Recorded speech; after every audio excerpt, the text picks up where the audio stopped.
नमस्कार प्रिय दोस्तों, स्वागत है आपका आपके ही प्रिय चैनल में। दोस्तों, आशा करता हूँ आप सभी स्वस्थ एवं सुरक्षित होंगे। सर्वप्रथम दोस्तों, चैनल को सब्सक्राइब, शेयर और लाइक करना ना भूलें ताकि समय समय पर आपको मेरे द्वारा भेजी गई हर एक नोटिफिकेशन उपलब्ध होती रहे। दोस्तों, आप डिस्क्रिप्शन बॉक्स में दिए गए लिंक को अपने दोस्तों को भेज सकते हैं ताकि वह भी यह जानकारी का लाभ उठा सकें।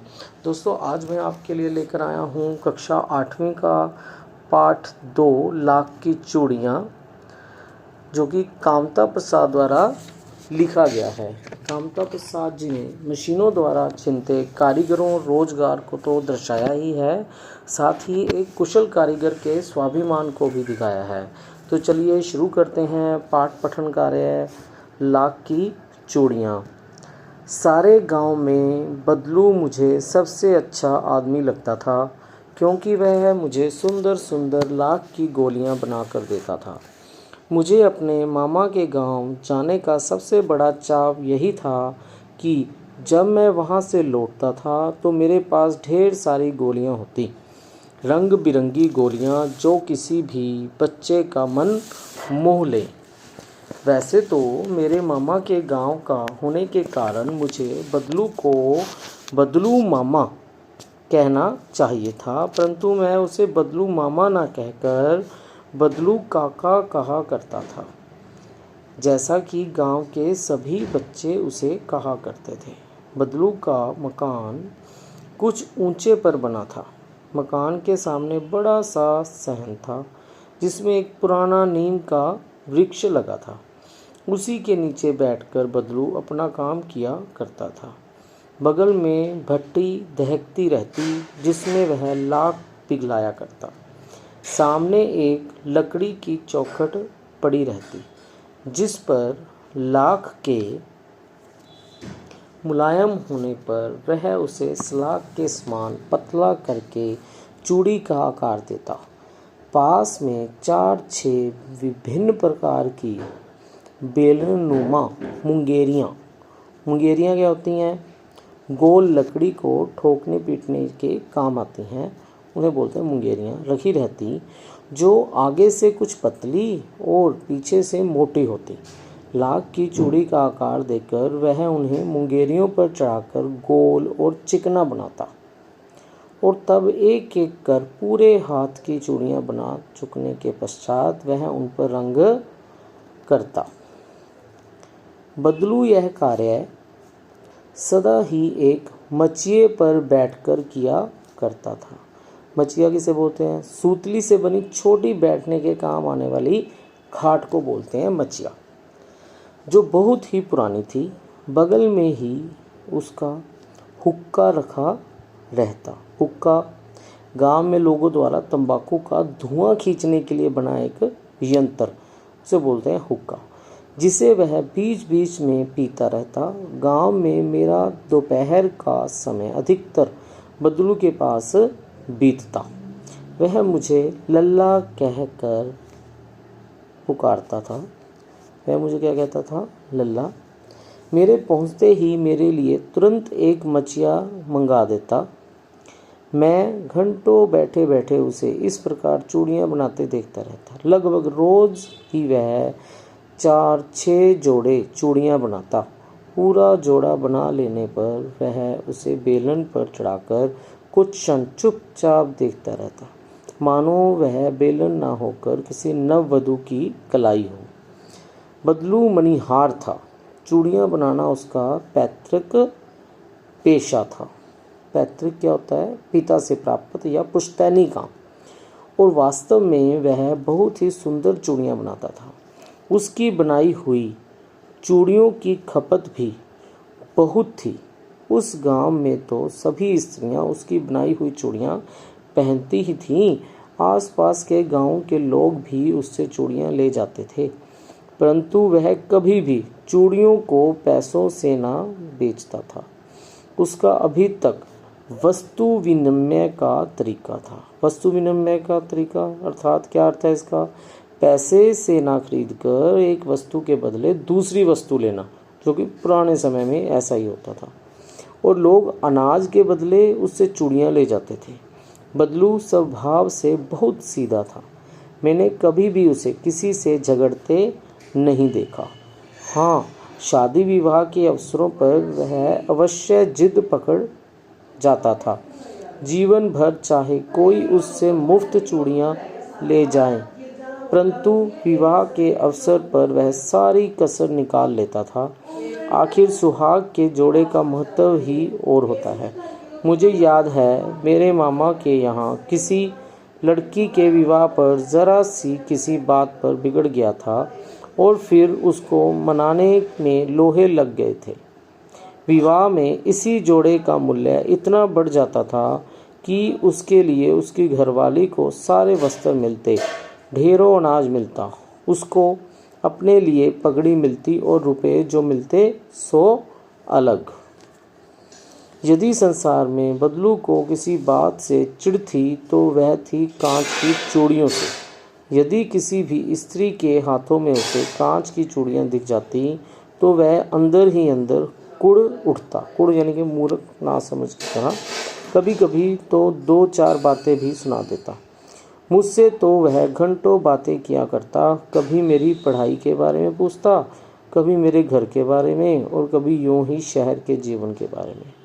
मैं उससे कहता कि शहर में सब कांच की चूड़ियाँ पहनते हैं, तो वह उत्तर देता, शहर की बात और है लल्ला, वहाँ तो सभी कुछ होता है। वहाँ तो औरतें अपने मर्द का हाथ पकड़कर सड़कों पर घूमती भी हैं और फिर उनकी कलाइयाँ नाजुक होती हैं ना। लाख की चूड़ियाँ पहने तो मोच ना आ जाए। कभी कभी बदलू मेरी अच्छी खासी खातिर भी करता। जिन दिनों उसकी गाय से दूध होता वह सदा मेरे लिए मलाई बिछा कर रखता और आम की फसल में तो मैं रोज़ ही उसके यहाँ से 2-4 आम खा जाता। परंतु इन सब बातों के अतिरिक्त जिस कारण वह मुझे अच्छा लगता था वह यह था कि लगभग रोज़ ही यह मेरे लिए 1-2 गोलियां बना देता। मैं बहुधा हर गर्मी की छुट्टी में अपने मामा के यहाँ चला जाता और 1-8 महीने वहाँ रहकर स्कूल खुलने के समय तक वापस आ जाता। परंतु 2-3 बार ही मैं अपने मामा के यहाँ गया होऊंगा। तभी मेरे पिता की एक दूर के शहर में बदली हो गई और एक लंबी अवधि तक मैं अपने मामा के गांव न जा सका। तब लगभग 8-10 वर्षों के बाद जब मैं वहां गया तो इतना बड़ा हो चुका था कि लाख की गोलियों में मेरी रुचि नहीं रह गई थी। अतः गांव में होते हुए भी कई दिनों तक मुझे बदलू का ध्यान न आया। इस बीच मैंने देखा कि गांव में लगभग सभी स्त्रियां कांच की चूड़ियां पहनने हैं। विरले ही हाथों में मैंने लाख की चूड़ियाँ देखी। तब एक दिन सहसा मुझे बदलू का ध्यान हो आया। बात यह हुई कि बरसात में मेरे मामा की छोटी लड़की आंगन में फिसल कर गिर पड़ी और उसके हाथ की कांच की चूड़ी टूटकर उसकी कलाई में घुस गई और उससे खून बहने लगा। मेरे मामा उस समय घर पर न थे। मुझे ही उसकी मरहम पट्टी करनी पड़ी। तभी सहसा मुझे बदलू का ध्यान हो आया और मैंने सोचा कि उससे मिल आऊं। अतः शाम को मैं घूमते घूमते उसके घर चला गया। बदलू वहीं चबूतरे पर नीम के नीचे एक खाट पर लेटा था। नमस्ते बदलू काका, मैंने कहा। नमस्ते भैया। उसने मेरी नमस्ते का उत्तर दिया और उठकर खाट पर बैठ गया। परंतु उसने मुझे पहचाना नहीं और देर तक मेरी ओर निहारता रहा। मैं हूँ जनार्दन काका, आपके पास से गोलियां बनवा कर ले जाता था। मैंने अपना परिचय दिया। बदलू फिर भी चुप रहा, मानो वह अपनी स्मृति पटल पर अतीत के चित्र उतार रहा हो।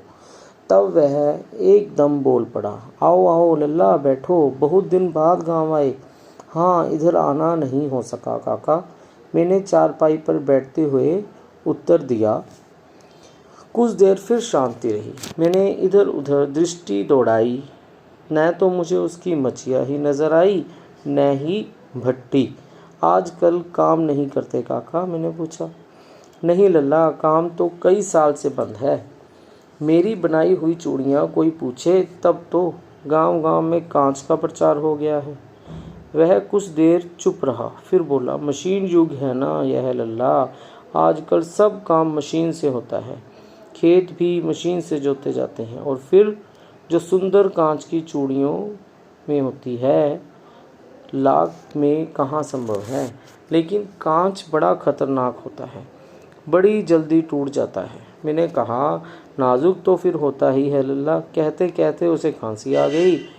वह देर तक खांसता रहा। मुझे लगा उसे दमा है। अवस्था के साथ साथ उसका शरीर ढल चुका था। उसके हाथों पर और माथे पर नसें उभर आई थी। जाने कैसे उसने मेरी शंका भांप ली और बोला, दमा नहीं है मुझे, फसली खांसी है। यही महीने 2 महीने से आ रही है। 10-15 दिन में ठीक हो जाएगी। मैं चुप रहा। मुझे लगा उसके अंदर कोई बहुत बड़ी व्यथा छिपी है। मैं देर तक सोचता रहा कि इस मशीन युग ने कितने हाथ काट दिए हैं। कुछ देर फिर शांति रही जो मुझे अच्छी नहीं लगी। आम की फसल अब कैसी है काका? कुछ देर पश्चात मैंने बात का विषय बदलते हुए पूछा। अच्छी है लल्ला, बहुत अच्छी है, उसने लहक कर उत्तर दिया और अंदर अपनी बेटी को आवाज़ दी, अरे रज्जो, लल्ला के लिए आम तो ले आ। फिर मेरी ओर मुखातिब होकर बोला, माफ़ करना लल्ला, तुम्हें आम खिलाना भूल गया था। नहीं नहीं काका, आम तो इस साल बहुत खाए हैं। वाह वाह, बिना आम खिलाए कैसे जाने दूंगा तुमको। मैं चुप हो गया। मुझे वे दिन याद हो आए जब वह मेरे लिए मलाई बचा कर रखता था। गाय तो अच्छी है ना काका? मैंने पूछा। गाय कहाँ है लल्ला? 2 साल हुए बेच दी, कहाँ से खिलाता। इतने में रज्जो, उसकी बेटी, अंदर से एक डलिया में ढेर से आम ले आई। यह तो रज्जो, उसकी बेटी जो है, अंदर से एक डलिया से ढेर से आम ले आई। यह तो बहुत है काका, इतने कहाँ खा पाऊँगा। मैंने कहा। वाह वाह। वह हंस पड़ा। शहरी ठहरे ना, मैं तुम्हारी उम्र का था तो उसके चौगुने आम एक वक्त में खा जाता था। आप लोगों की बात और है, मैंने उत्तर दिया। अच्छा बेटी, लल्ला को 4-5 आम छाट कर दो, सिंदूरी वाले देना। देखो लल्ला कैसे हैं। इसी साल यह पेड़ तैयार हुआ है। रज्जो ने 4-5 आम अंजलि में लेकर मेरी ओर बढ़ा दिए। आम लेने के लिए मैंने हाथ बढ़ाया तो मेरी निगाह एक क्षण के लिए उसके हाथों पर ठिठक गई। गोरी गोरी कलाइयों पर लाख की चूड़ियाँ बहुत ही फब रही थीं। बदलू ने मेरी दृष्टि देख ली और बोल पड़ा, यही आखिरी जोड़ा बनाया था जमींदार साहब की बेटी के विवाह पर। 10 आने पैसे मुझको दे रहे थे। मैंने जोड़ा नहीं दिया, कहा शहर से ले आओ। मैंने आम ले लिए और खाकर थोड़ी देर पश्चात चला आया। मुझे प्रसन्नता हुई कि बदलू ने हार कर भी हार नहीं मानी थी। उसका व्यक्तित्व कांच की चूड़ियों जैसा न था कि आसानी से टूट जाए। कामतानाथ। तो बच्चों, ये हैं आगे कुछ कहानी से प्रश्न हैं, कहानी से आगे के हैं अनुमान और कल्पना के हैं, भाषा की बात है, और ये कुछ शब्दार्थ हैं जो कि हम अगली PDF में करेंगे। आशा है दोस्तों आपको संपूर्ण पाठ समझ आया होगा। आगे भी अन्य पाठों की जानकारी के लिए मेरे चैनल को सब्सक्राइब, शेयर और लाइक करना ना भूलें। कोई आप कमेंट देना चाहते हैं वो कमेंट बॉक्स में ज़रूर दें। धन्यवाद।